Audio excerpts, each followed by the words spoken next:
Assalamualaikum warahmatullahi wabarakatuh. Perkenalkan, nama saya Delis Adelia dengan NIM 2311266. Di sini saya akan menjelaskan 3 materi untuk memenuhi tugas UAS Ushulul Fiqh yang diampu oleh Bapak Edi Waluyo, MSI. Baiklah, materi yang pertama akan saya jelaskan tentang sejarah perkembangan usul fiqh. Di zaman Rasulullah, sumber hukum Islam hanya 2, yaitu Al-Quran dan As-Sunnah. Apabila suatu kasus terjadi, Nabi SAW menunggu turunnya wahyu yang menjelaskan hukum kasus tersebut. Apabila wahyu tidak turun, maka Rasulullah SAW menetapkan hukum kasus tersebut melalui sabdanya yang kemudian dikenal dengan hadis atau sunnah. Hal ini antara lain dapat diketahui dari sabda Rasulullah SAW sebagai berikut. Sesungguhnya keputusan kepada kamu melalui pendapatku dalam hal yang tidak diturunkan wahyu kepadaku. Hadis riwayat Abu Daud dari Ummu Salamah. Hasil Rasulullah ini secara otomatis menjadi sunnah bagi umat Islam. Hadis tentang pengutusan Mu'az Ibnu Jabal ke Yaman sebagai kadi menunjukkan perizinan yang luas untuk melakukan ijtihad hukum pada masa Nabi. Bagaimana engkau Mu'az mengambil suatu keputusan hukum terhadap permasalahan hukum yang diajukan kepadamu? Jawab Mu'az, saya akan mengambil suatu keputusan hukum berdasarkan kitab Allah, yaitu Al-Quran. Kalau kamu tidak menemukan dalam kitab Allah, jawab Mu'az, saya akan mengambil keputusan berdasarkan keputusan sunnah Rasulullah.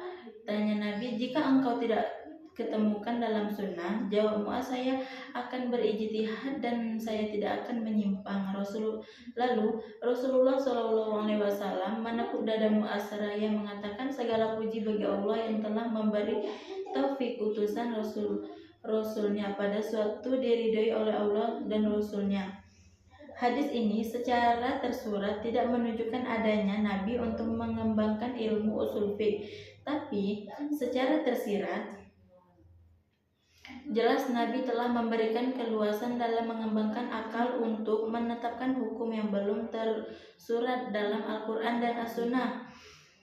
Artinya, dengan keluasannya, Nabi dalam melakukan pemecahan masalah-masalah ijtihadiyah telah memberikan legalitas yang kuat terhadap para sahabat. Terhadap perkembangan abad 4 Hijriah, pada masa ini abad 4 Hijriah merupakan abad pemulaan kelemahan dinasti Abbasiyah dalam bidang politik. Dinasti Abbasiyah terpecah menjadi daulah-daulah kecil yang masing-masing dipimpin oleh seorang sultan. Namun demikian tidak berpengaruh terhadap perkembangan semangat keilmuan di kalangan para ulama ketika itu, karena masing-masing penguasa daulah itu berusaha memajukan negerinya dengan memperbanyak kaum intelektual.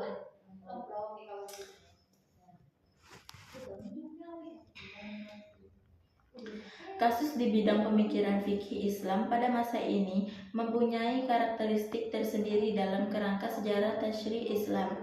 Kemudian,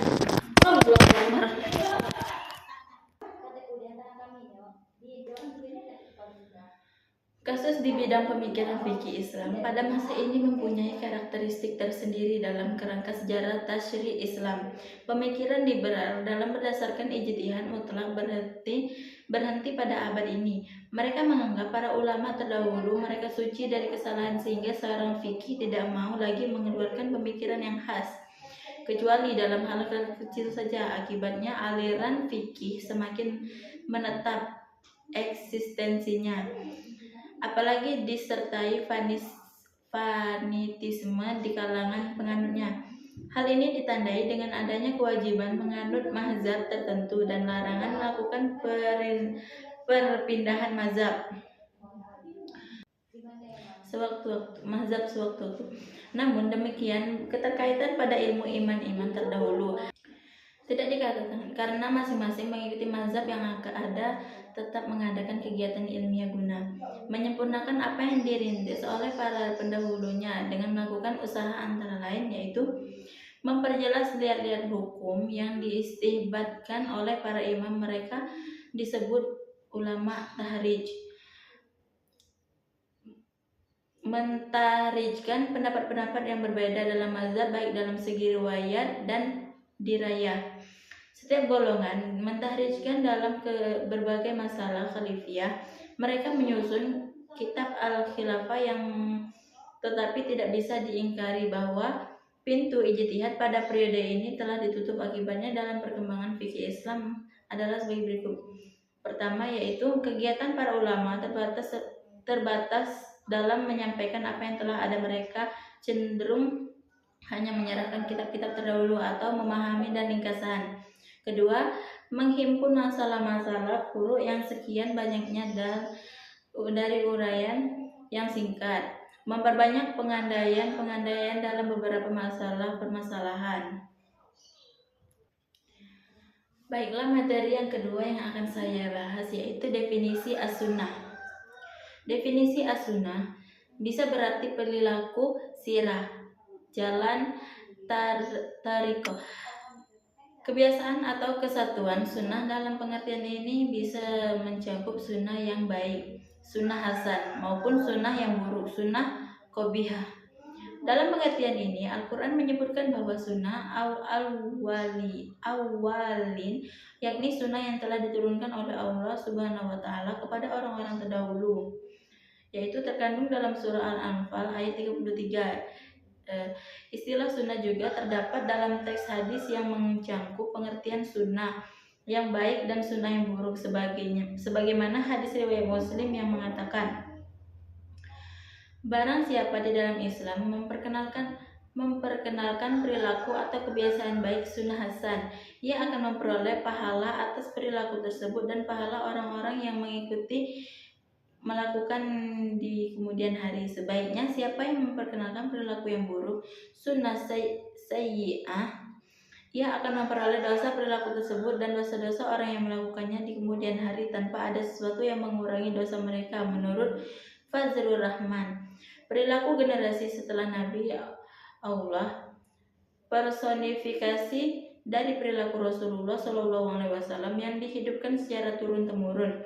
As-sunnah sebagai tradisi yang hidup yang bermula dari perilaku Nabi Muhammad SAW, diikuti para sahabatnya, diikuti oleh pengikut sahabat, demikian seterusnya sehingga perilaku itu menjadi melembaga dan mendarah daging.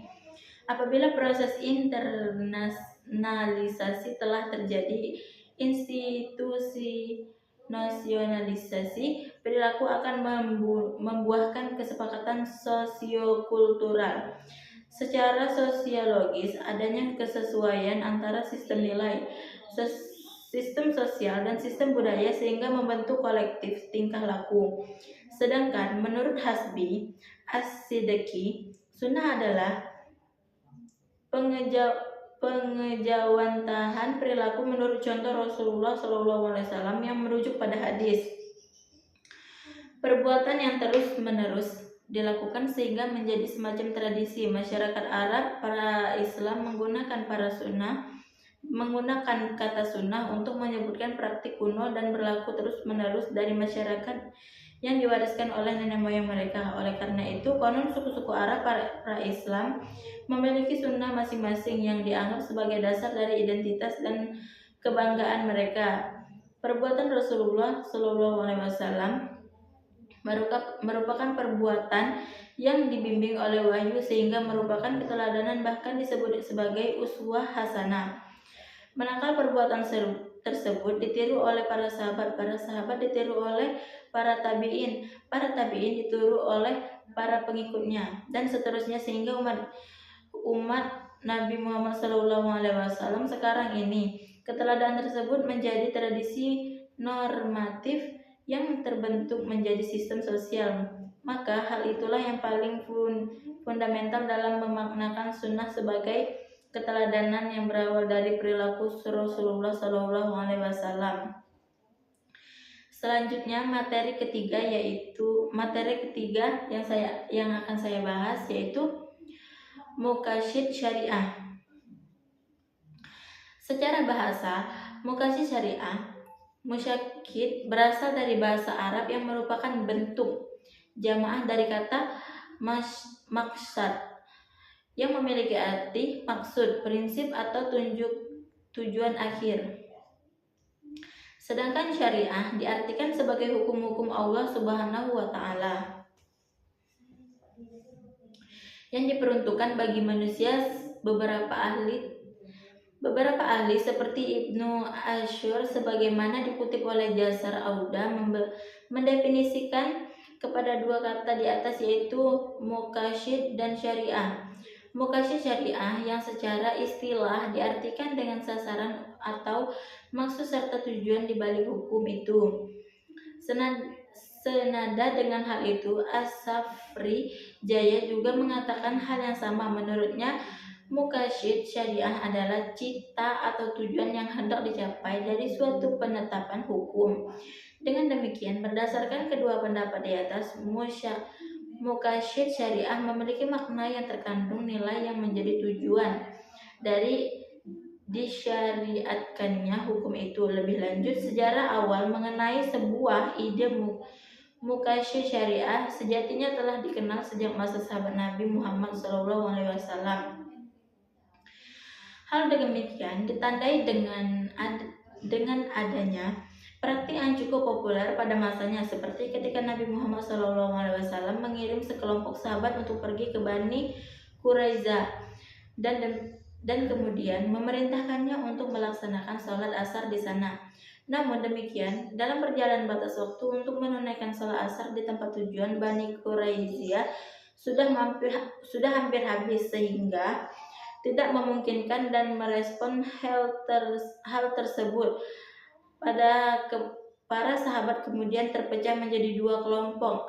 Kelompok pertama bersikeras untuk tetap melaksanakan sholat asar di Bani Quraiza apapun yang terjadi. Sedangkan kelompok yang kedua justru menginginkan sholat asar dalam perjalanan sebelum waktu asar habis. Adapun rasionalisasi kelompok pertama adalah bahwa perintah Nabi diartikannya secara tekstual yang memerintahkan setiap orang untuk sholat di Bani Quraiza.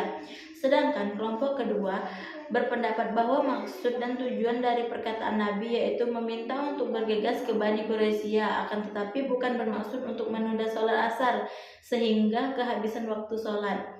Berdasarkan praktik tersebut, terlihat perbedaan yang cukup signifikan dari kedua kelompok sahabat, di mana kelompok pertama hanya mengartikulasikan perkataan Nabi secara tekstual, sedangkan kelompok sahabat yang kedua mengartikulasikan perkataan Nabi secara lebih kompleks, yaitu dengan melihat maksud dan tujuan. Baiklah, hanya ini yang dapat saya sampaikan. Lebih kurangnya saya mohon maaf. Kepada Allah saya mohon ampun karena tempatnya salah, karena manusia adalah tempatnya salah. Baiklah, saya akhiri. Wabillahi taufiq wal hidayah. Wassalamualaikum warahmatullahi wabarakatuh.